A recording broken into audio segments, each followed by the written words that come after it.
जय गुरु। The journey of super consciousness में हम आपका स्वागत करते हैं। मेरे पास इस समय टाइम नहीं रहता ना, इसलिए मैं काम करते करते जो मुझे कहना रहता है, जो मेरी बातें रहती हैं, वो मैं वीडियो के माध्यम से पहुंचाना चाहती हूँ। तो काम करते करते बात भी हो जाती है। मैं आज बहुत अच्छा टॉपिक है मेरे पास।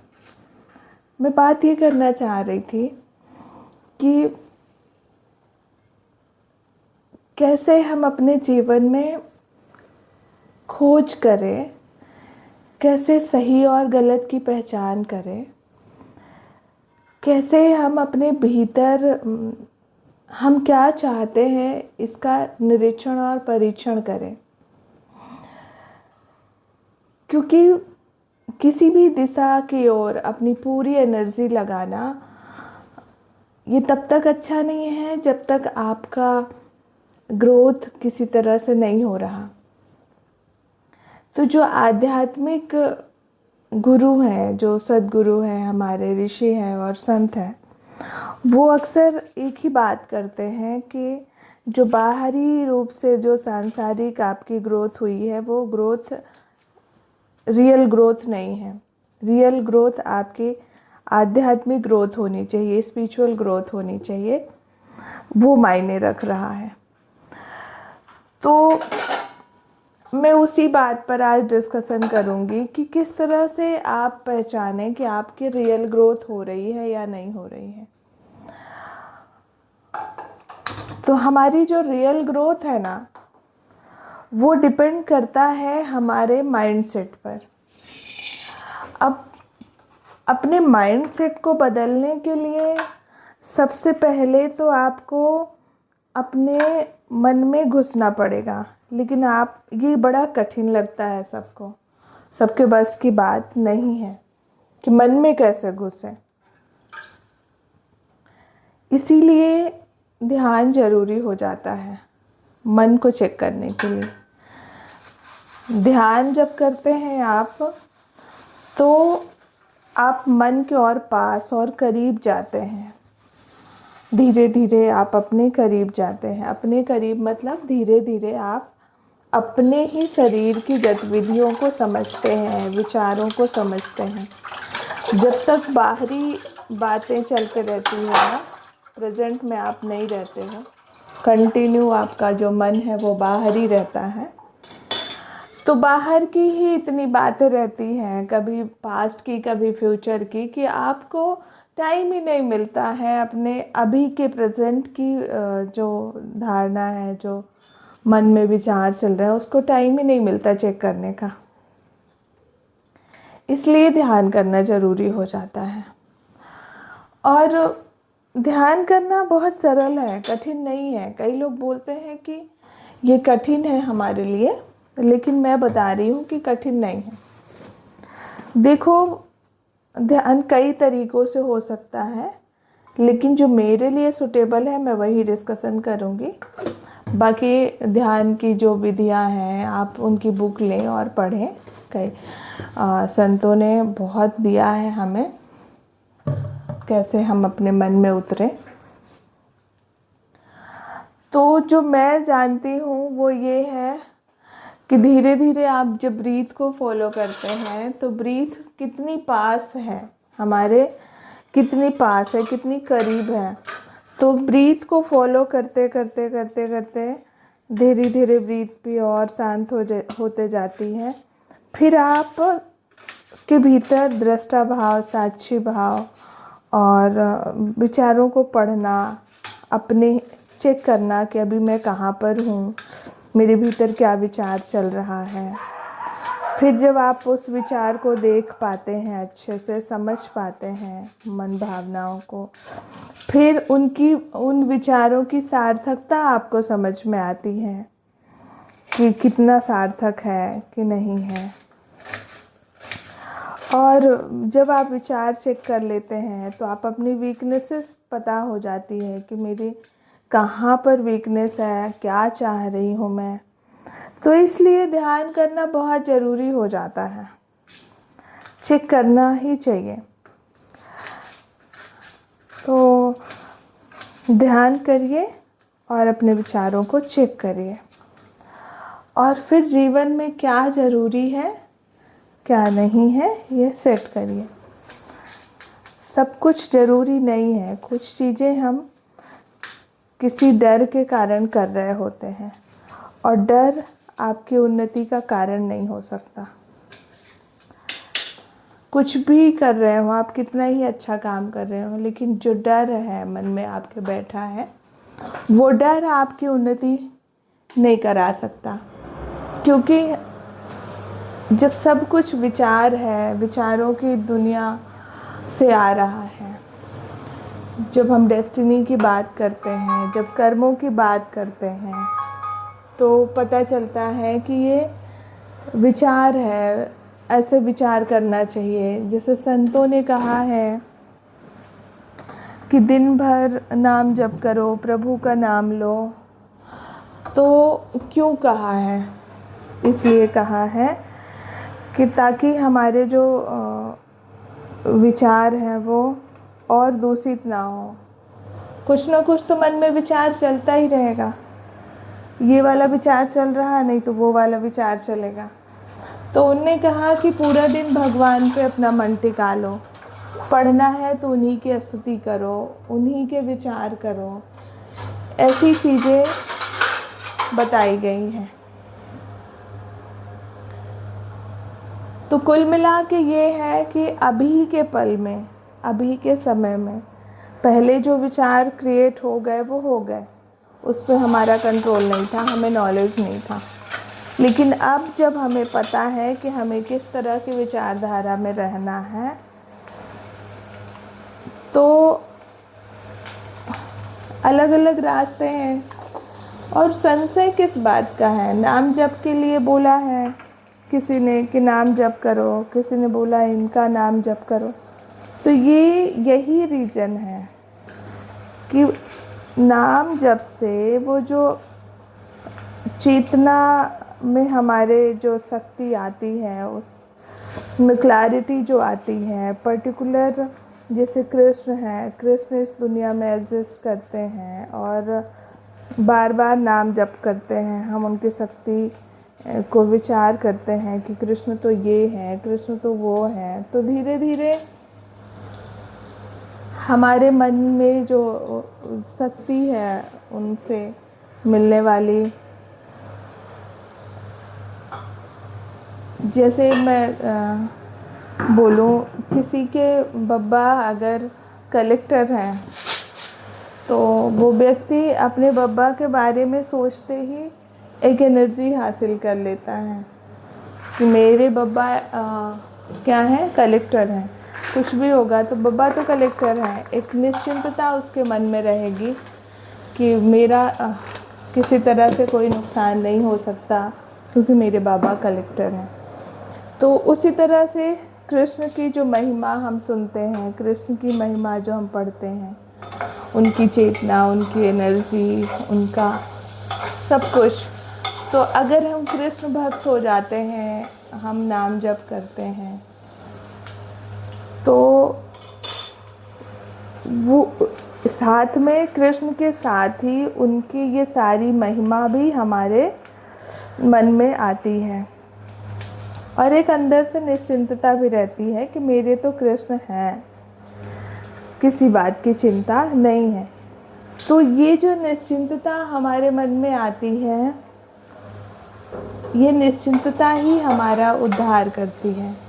मतलब किसी भी तरह से आपके अभी जो मन में डर है, भय है, दुनिया का, चीज़ों का, घटनाओं का, वो डर कैसे भी निकल जाए, निश्चिंत रहना सीख जाए। कई बार मैंने एक भयमुक्त जीवन से बताया है कि हमारे जो गुरुदेव हैं वो बार बार एक बात का जिक्र कर रहे हैं कि जब आप भय करते हैं तो आपके भीतर एनर्जी का रुकावट हो जाता है। जो नॉर्मल एनर्जी फ्लो हो रही है, कुछ एनर्जी तो हमारे भीतर फ्लो हो रही है ना, तभी तो हम जीवित हैं, तभी तो हमारा ये जीवन है। तो वो एनर्जी में बाधा आती है, वो रुक सा जाता है सब कुछ। तो इसलिए हमेशा जो व्यक्ति निश्चिंत है उसका जो ग्रोथ है, उसकी जो एनर्जी का लेवल है वो अलग हो जाता है। एनर्जी इतनी है इस संसार में, इस ब्रह्मांड में, कि उस एनर्जी से आप कुछ भी कर सकते हैं। पावर जो है बहुत है।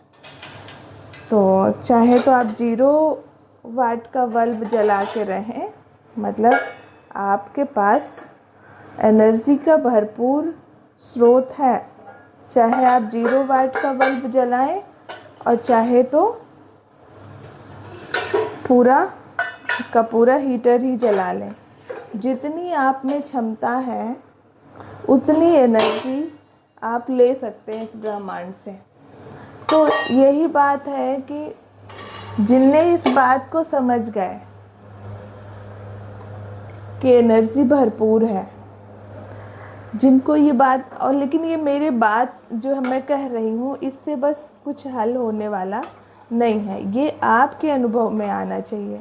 जब आपके अनुभव में आएगा, आपका अपना विश्वास बनेगा, इस एनर्जी के प्रति आप अवेयर होंगे, तब वो आपके लिए काम करेगा।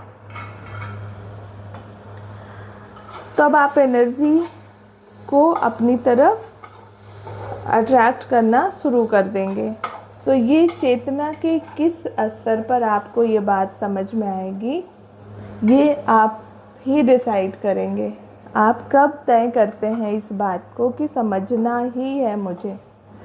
आपका प्रयास अगर आज से शुरू हो जाता है कि मुझे इस एनर्जी को पूरी तरह से समझना है, तो आज से ही आपकी एनर्जी चेंज होना शुरू हो जाएगी। क्योंकि जब हम डिसाइड करते हैं तभी उस ओर हम मुड़ जाते हैं, उस ओर हमारा जो संकल्प है, जो हमारी जर्नी है वो स्टार्ट हो जाती है। जैसे अभी मैंने डिसाइड करा कि मुझे इस ओर जाना है, तो अभी हमने उसकी तैयारी शुरू कर दी। नॉर्मली मैं एक एग्ज़ाम्पल दे रही हूँ कि मेरे मन में ख्याल आया कि मुझे एमएससी नर्सिंग करनी है। जैसे ही मैं ये ख्याल करती हूँ कि मुझे एमएससी नर्सिंग करनी है, तो उसके साथ ही मैं अपने सारे डॉक्यूमेंट्स चेक करना शुरू कर देती हूँ। वेबसाइट पे जाके चेक करना शुरू कर देती हूँ कि बीएससी नर्सिंग के लिए सिलेक्शन कैसे होगा, कैसे मैं उसके लिए चॉइस फिलिंग करूँगी। फिर आगे और भी सोचना शुरू कर दी, और फिर मैंने फॉर्म भी भरा और उसके लिए सारी चीज़ें मेरा शुरू हो गया। मतलब अभी से मेरा उसके प्रति जर्नी शुरू हो गई है। अगर मैं इसी फ्लो में कंटिन्यू प्रयासरत रहूँगी तो संभवतः कि मैं एमएससी में एडमिशन भी लूँगी, पढ़ाई भी करूँगी, और फिर वो मेरे पास डिग्री भी आ जाएगी, वो सारा कुछ मुझे मिल जाएगा। लेकिन ये शुरू कहाँ से हुआ? जब मैंने ये सोचा कि अब मुझे एमएससी में एडमिशन लेना है। ये जब मैंने अंदर से निश्चित कर लिया, ये इस बात से श्योर हो गई कि मुझे एडमिशन लेना ही है, तब ये जर्नी शुरू होती है। अब अगर मैं पूरी तरह से श्योर हूँ तो मैं इसमें पूरी तरह से लगकर अपने कार्य को कंप्लीट करूँगी। लेकिन अगर मैं पूरी तरह से श्योर नहीं हूँ कि मुझे करना ही है, तो मैं आधे अधूरे मन से करूँगी। अगर आपकी हिम्मत बीच में काम नहीं कर रही, आप उतने ही ज़्यादा दृढ़ता से इस ओर नहीं बढ़ेंगे, तो बीच में किसी न किसी ऑब्स्ट्रक्शन की वजह से छोड़ देंगे। अब मैं बताती हूँ, मन, पूरा मन और अधूरा मन। मैं एमएससी के लिए अप्लाई तो कर रही हूँ। जब मैं अप्लाई करने गई थी तो मैं 2 दिन कंटिन्यू पूरा अपनी एनर्जी लगाई कि मुझे करना है पूरी एनर्जी के साथ। तो 2 दिन में मैं काफ़ी थक गई, तो मेरी जो हिम्मत है वो कम हो गई। अब मुझे लगा जब मैं यहाँ नहीं कर पा रही हूँ ये सारी चीज़ें, तो फिर मैंने निगेटिव विचार क्रिएट करे। कैसे कि यहाँ तो सब कुछ कंफर्ट जोन है, सब कुछ ठीक ठीक चल रहा है। मतलब यहाँ पे मेरी मेड आती है, वो काम कर देती है, झाड़ू पोछा बर्तन कपड़ा। एक मेड आती है, खाना बना देती है। ये तो सुबह का नाश्ता बना रही हूँ मैं, दोपहर का मेड आती है, वो बना देती है खाना। ड्यूटी जाती हूँ, ड्यूटी में भी कंफर्ट, मतलब जहाँ अपन काम करने लगते हैं सबके साथ बातचीत अच्छी हो जाती है, तो इस एनवायरनमेंट से हम कंफर्ट हो जाते हैं, सूटेबल लगने लगता है। भले वो कठिन हो या सरल हो, इस बात पर डिपेंड नहीं करता। फिर मुझे लगा अब मैं रिशु का स्कूल का ट्रांसफ़र कराना पड़ेगा, फिर पूरी पैकिंग करो, वहाँ भी एक छोटी सी गृहस्थी बनानी पड़ेगी 2 साल के लिए। यदि हम कहीं पढ़ने जा रहे हैं तो 2 साल की गृहस्थी तो बनानी पड़ेगी। उसके लिए चाहिए एक सपोर्ट, कि कोई मेरी हेल्प कर दे। जो हेल्प करने वाला कोई नहीं है। वैसे तो मैं कर ही लेती अपना ये सारा काम, बट अभी जो स्पाइन सर्जरी की वजह से झुकना नहीं है, भारी सामान नहीं उठाना है, ये काम नहीं करना है, तो ये सारी चीज़ों की वजह से मेरे लिए थोड़ा सा मुश्किल हो रहा था और पीठ में दर्द बढ़ गया। तो मैंने सोचा यार मैं नहीं जाती, नहीं कर पाऊँगी, किसको बोलूँ, कौन सपोर्ट करेगा। तो मैंने मन ही मन सोचा ठीक है, मैंने एनओसी के लिए अप्लाई करा है, मिल गया तो ठीक, नहीं मिला तो ठीक, ऐसा मन में मैंने विचार किया। अब मुझे किसी दिन भी मैं डीन ऑफिस नहीं गई। श्योर अगर मुझे भरना होता पूरी तरह से 100%, अगर इधर से इच्छा होती, इच्छा तो है बट कंफर्ट और डिस्कम्फर्ट की वजह से मैं उधर का भी सोच रही हूँ कि कितनी प्रॉब्लम जाएगी मुझे आने जाने में, सामान शिफ्ट करने में, फिर कॉलेज भी ज्वाइन करना है, ये सारी चीज़ें फिर कौन करेगा, बाई अच्छी मिलेगी नहीं मिलेगी, रूम किराए का रूम लेना है, कितना दूर रहेगा, स्कूटी भी चलाना पड़ेगा, ये सारी चीज़ें। मैं तब तक दवाई खा लेती हूँ, ये एटीटी की दवाई है।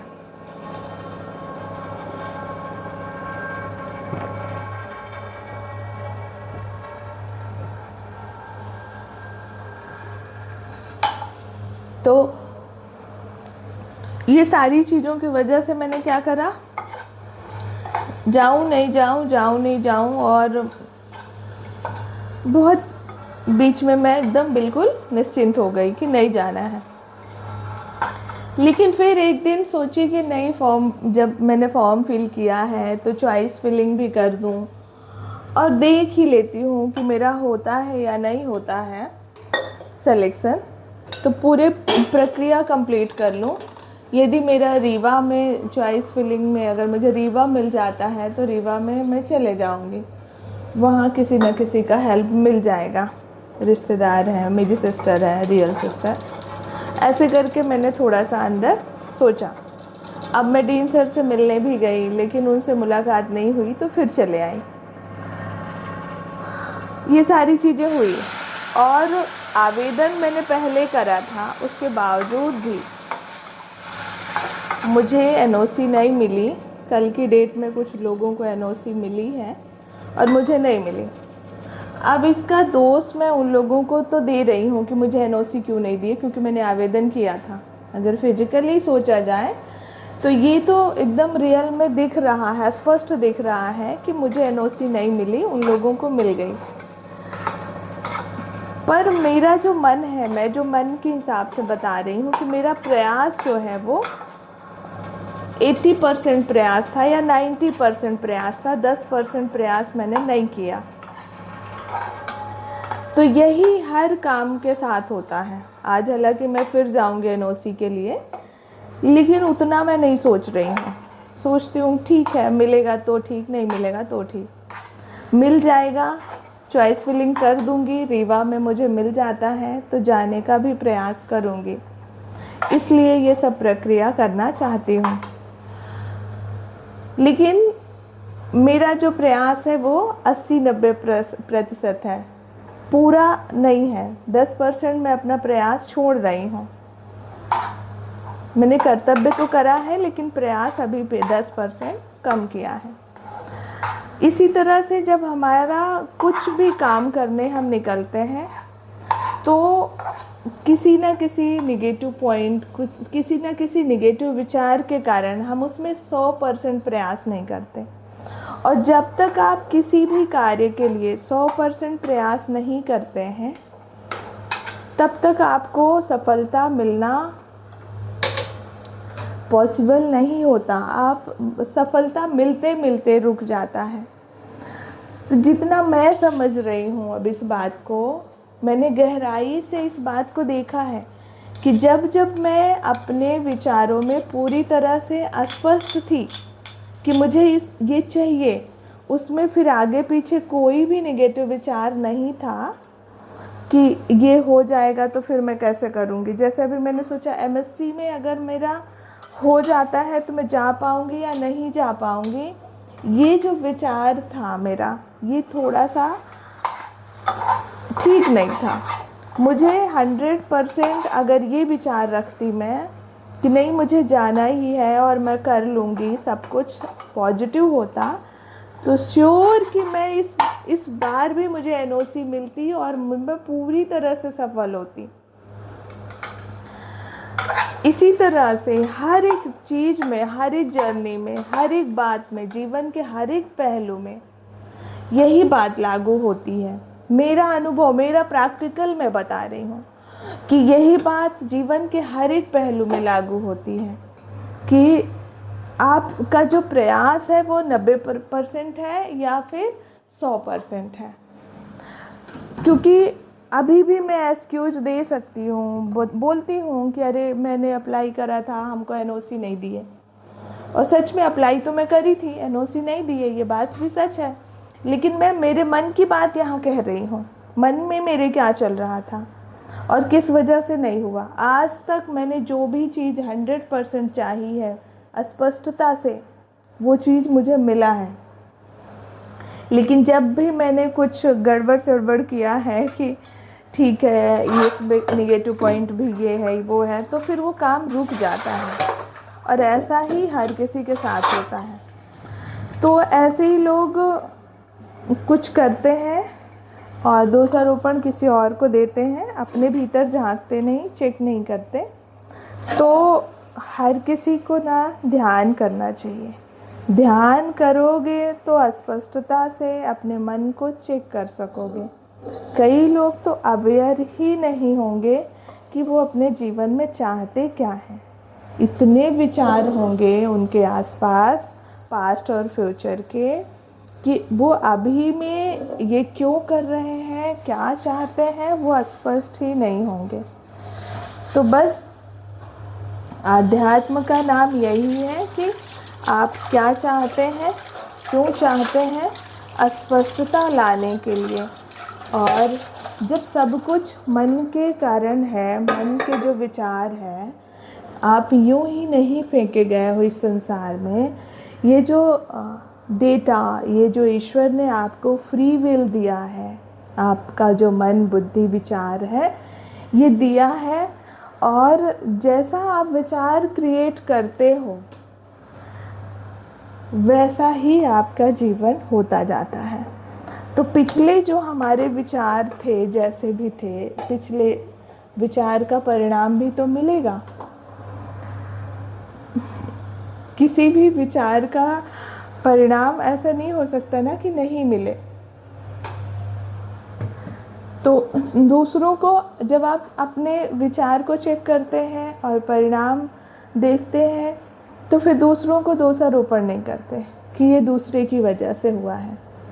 और जब तक आप दूसरे को दोषारोपण करते रहेंगे, जब तक आप दोषी, अपने हर चीज़ का दोषी दूसरे को मानते रहेंगे, तब तक चीज़ें ठीक होने की संभावना नहीं है ना। क्योंकि घटना आपके साथ घट रही है, दोस्त किसी और का है, तो वो चीज़ ठीक होगी नहीं होगी। लेकिन जब घटना आपके साथ घट रही है, दोस्त मेरा है, आपने पूरा चेक कर लिया, तो फिर सुधारने का भी प्रयास आप ही करोगे। इसलिए ज़रूरी है कि आप ना चेक करें कि क्या सही है क्या गलत है। चेक करना बहुत ज़रूरी है, और इसीलिए मैं ध्यान करने बोलती हूँ, क्योंकि ध्यान से ये एबिलिटी आ जाती है कि आप चेक कर सकते हैं विचारों को। यदि आप ध्यान नहीं करते हैं तो आप अपने विचारों के तक पहुँच ही नहीं पाएंगे, स्पष्टता ही नहीं आ पाएगी। तो ठीक कैसे करेंगे, और किस विचारधारा में रहना है 24 आवर्स? अपन पूरे समय किसी कार्य को लेकर, जैसे मुझे एमएससी करना है तो मैं पूरे 24 आवर्स एमएससी तो नहीं सोच सकती, वो भी थक जाऊंगी। पूरे समय फ्यूचर में भी रहना अच्छा नहीं है, पूरे समय पास्ट में भी रहना अच्छा नहीं है। तो संतों ने कहा प्रेजेंट में रहो। तो पूरे समय प्रेजेंट में रहने की योग्यता कैसे आए, कैसे अपन पूरे समय प्रेजेंट में रहें कैसे, अब इस बात पर डिस्कशन करना पड़ेगा। तो पूरे समय प्रेजेंट में रहने के लिए बड़ा ही मुश्किल जाता है। तो संतों ने कहा कि नाम जप करो, भगवान के स्मरण में रहो, क्योंकि हर समय कुछ ना कुछ विचार तो चलते ही रहेंगे।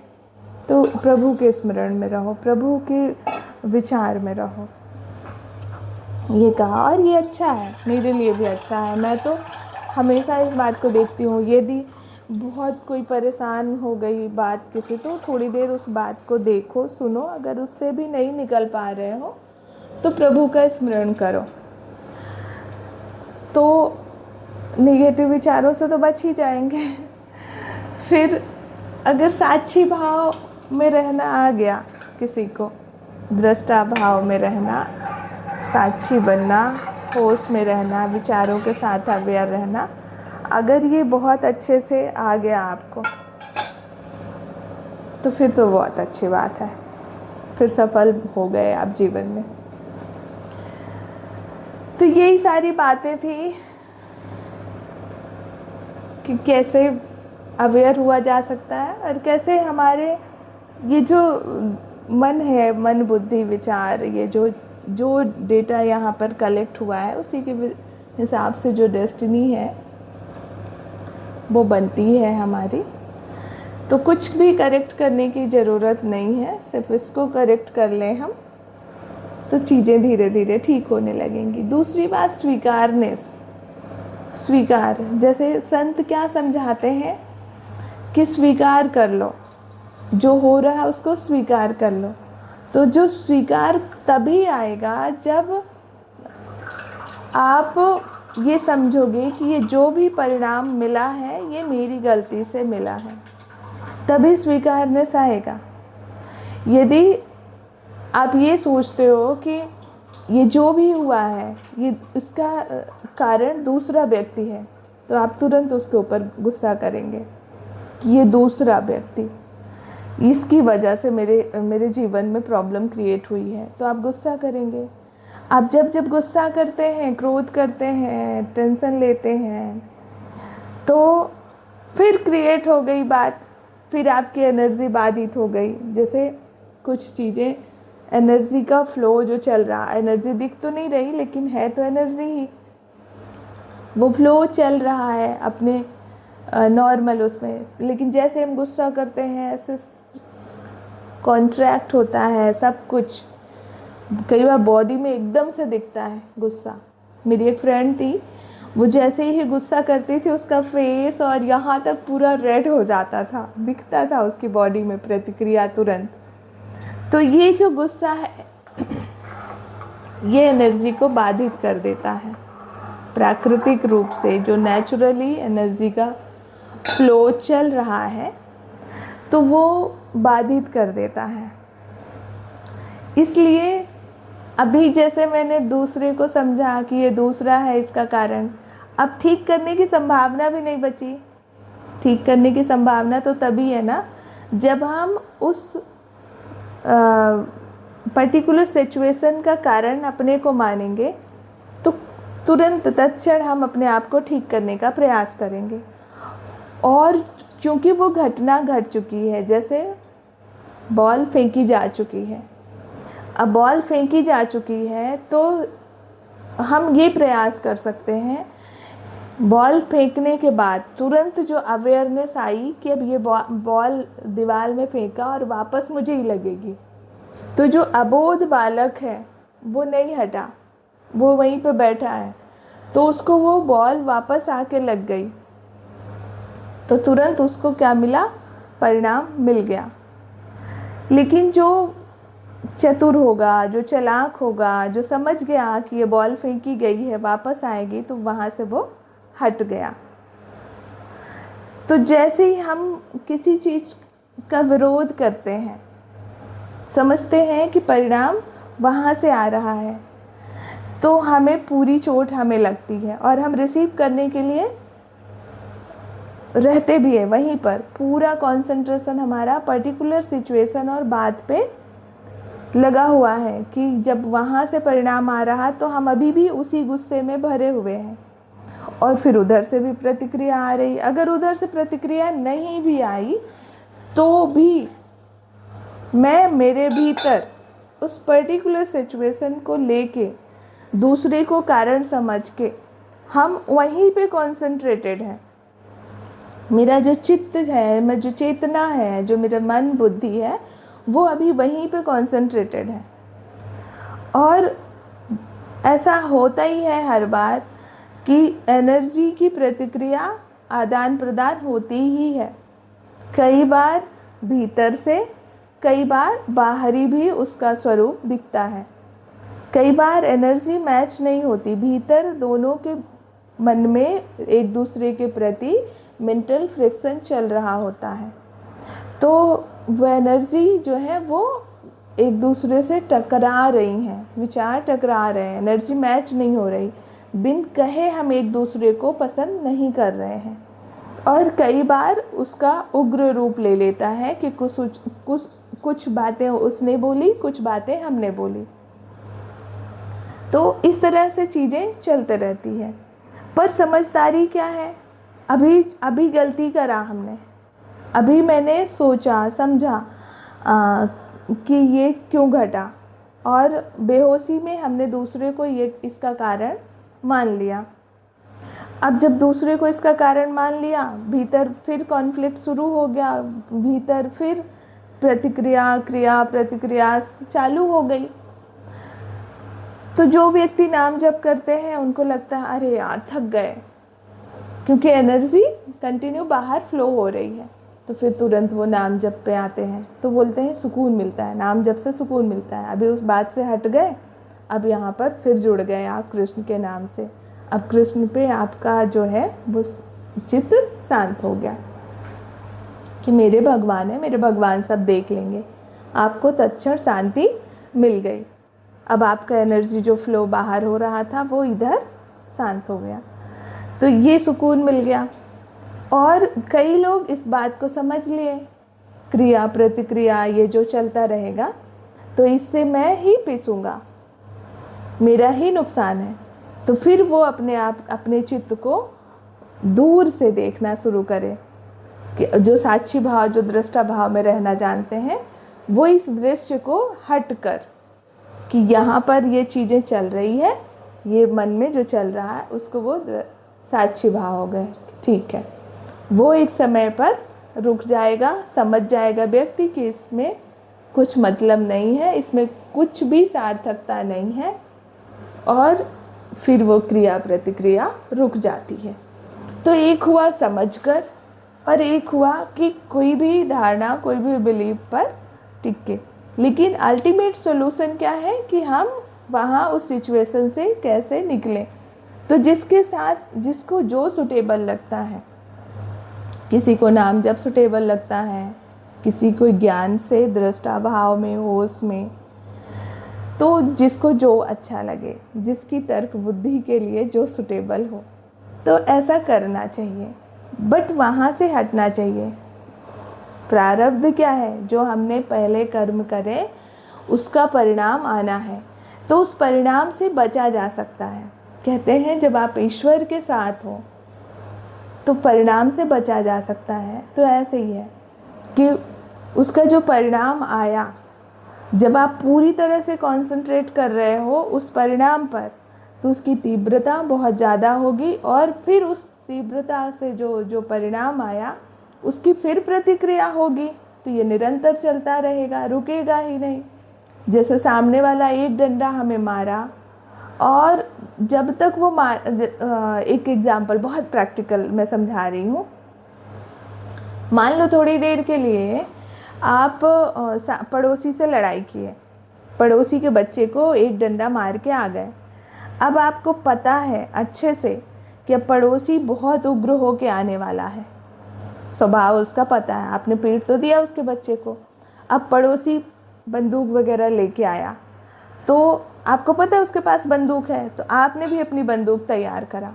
अब क्या होगा? घमासान युद्ध हो गया दोनों में। फिर थाने गए, फिर एक जीत गया। अब जो जीत गया वो जीत गया, जो नहीं जीता वो अब अगले ताक में है कि अब मैं कैसे इसको प्रॉब्लम करूँगा, इस बार मैं इसका मिटिया मेट करूँगा। तो ये निरंतर चलता रहा और लास्ट में दोनों को ही नष्ट कर दिया। तो इस तरह से परिणाम से बचने के लिए अगर आप अभी ईश्वर के साथ बैठ जाते हो कि जो कर्म हो गया वो हो गया, अब आप भगवान के साथ बैठे हो, सामने वाला आया बंदूक लेके, मार भी सकता है, नहीं भी मार सकता। अगर वो देख रहा है कि ये शांत है, तो प्रतिक्रिया जब नहीं मिली तो वो लौट भी सकता है, गाली देके लौट सकता है, तो आपका जीवन बच गया। मतलब जो परिणाम की तीव्रता थी वो बहुत कम हो गई। क्यों कम हो गई? क्योंकि आपकी प्रतिक्रिया नहीं थी। तो ये साक्षी भाव होकर भी किया जा सकता है, और ईश्वर की भक्ति से जो नाम जप और अदर चीज़ें हैं उससे भी किया जा सकता है। कैसे भी करके हमारा जो संतों का जो मोटिव है वो ये है कि इस परिणाम को कैसे कम किया जाए, आपको दुख से कैसे उबारा जाए, और आगे आने वाले दुख से कैसे बचा जाए। तो मेरा जो ये टॉपिक था, शुरू में तो मैं नहीं समझ पा रही थी कि मैं इस टॉपिक को रूप कैसे दूं, लेकिन अभी अंत होते होते ये बात तो सबको समझ में आ गई होगी। लेकिन ये मन की जो बकबक है वो रुकती ही नहीं है। आज समय बहुत हो गया है, अब ये जो मन की बकबक रुकती नहीं है, तो जब तक मन की बकबक रुकेगी नहीं, मेंटल जो फ्रिक्शन है वो कम होंगे नहीं, तब तक परिणाम अच्छे आएंगे नहीं। क्योंकि सब कुछ यहीं से क्रिएट हो रहा है, ये बॉडी भी यहीं से बनी है। तो ये सब चेतना जो है क्या डेटा कलेक्ट करके रखी है, और अभी आप क्या डेटा कलेक्ट कर रहे हो, तो इसको चेंज करना है तो बहुत ही अच्छे से समझ कर चेंज करेंगे। तो मैं नेक्स्ट टॉपिक पे ये बात करूँगी इस पर। तब तक के लिए थैंक यू। जय गुरु।